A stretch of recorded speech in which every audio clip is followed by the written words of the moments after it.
Hi friends, tailoring தெரியுங்க. டைலரிங்லேயே ரொம்ப கஷ்டமான வேலை கொக்கி கட்டுற வேலை தாங்க அப்படின்னு நினைக்கிறவங்களுக்கு சின்ன டிப்ஸுங்க.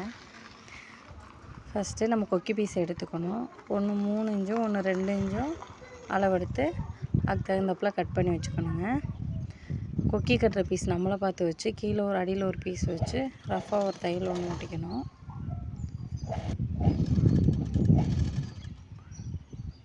எல்லாமே கரெக்டாக சமமாக வச்சு கரெக்டாக ஓட்டிக்கணுங்க.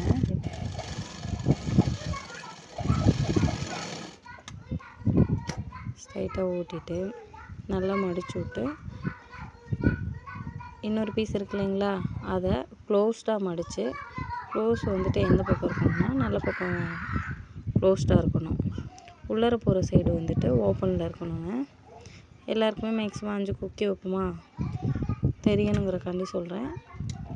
5 லெக்கலில் மார்க் பண்ணிவிட்டு தையல் போட்டுக்கணுங்க. குட்டி குட்டியாக ஒரு அரை இன்ச்சு மற்றபடி நம்ம மார்க் பண்ணியிருக்க லெக்கலில் இது பண்ணிக்கலாம். பக்கத்தில் 2 ஸ்டிச் பண்ணணும்.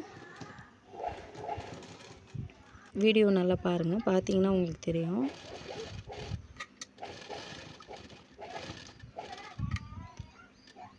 அஞ்சு தடவையும் பண்ணிக்கணும். 5 கொக்கிக்கும் 5 தடவை பண்ணிக்கணுங்க. ரஃப்பாக லூப் தையல் போட்டுக்கணும்.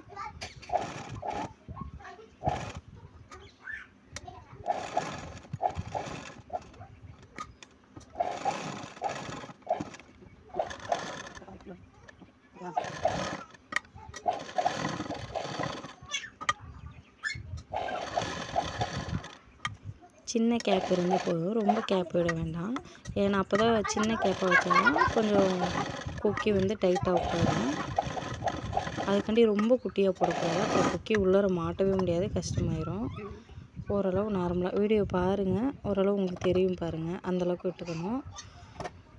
கீழே மடித்து அடிச்சிருப்போம் இல்லையா, அந்த பீஸ் வந்து எக்ஸ்ட்ரா இருந்தால் அதையும் கொஞ்சம் கட் பண்ணி விட்டுக்கோங்க. கட் பண்ணி விட்டுக்கிட்டு சில பேர் படிமான தையல் போட மாட்டாங்க, நான் படிமான தையல் போடுவேங்க. படிமான தையல் போடுறதுனா நீங்கள் அதை மடித்து உள்பக்கமாக திருப்பிட்டு, நம்ம நார்மலாக கொக்கி வைக்கிற அதே ஸ்டைல் தாங்க. மடித்து உள்பக்கமாக திருப்பிட்டு படிமான தையல் போட்டுட்டு, படிமான தையல் போட்டதுனால அவனுக்குள்ளே கொஞ்சம் நூல் இருக்குங்க, அதை மட்டும் கட் பண்ணி விட்டுருங்க.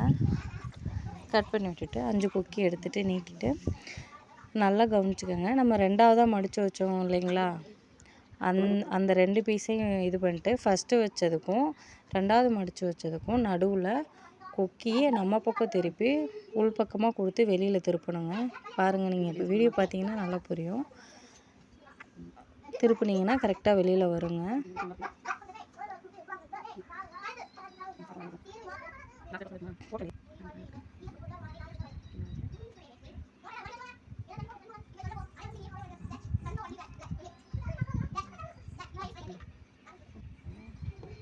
அவ்வளோதாங்க, வச்சாச்சுங்களா. கரெக்டாக திருப்பி விட்டு எல்லாம் இது பண்ணிவிட்டு அதெல்லாம் மடித்து அடிச்சிடணுங்க.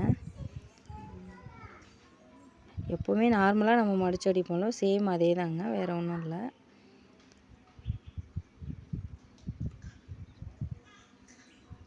ப்ளவுஸ் தைக்கும் போதே இந்த வேலை முடிஞ்சிடும். இல்லைன்னா ப்ளவுஸ் தைச்சிட்டு மறுக்கா ஒருக்கா கொக்கி வைக்கணும். அது எனக்கு ஒரு காலத்தில் அது பெரிய வேலைங்க. இப்போ நான் ப்ளவுஸ் தைக்கும் போதே முடிச்சிருவேன்.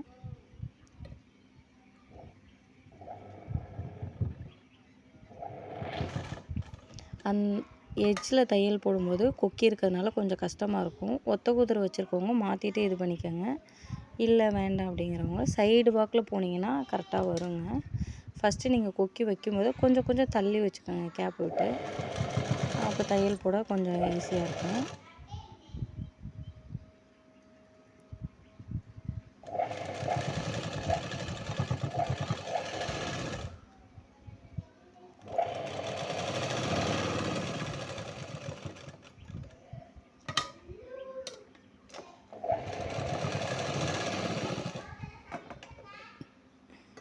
அவ்வளோதாங்க. 2 பக்கம் நீட்டாக மடித்து அடிச்சுட்டு இப்படி தாங்க ஃபைனல் லுக் இருக்கும். நம்ம நார்மலாக கொக்கி கட்டுற மாதிரி தான் இருக்கும். கொக்கி வெளியிலலாம் வராது. நீங்கள் கரெக்டாக அந்த தையல் போடணும்.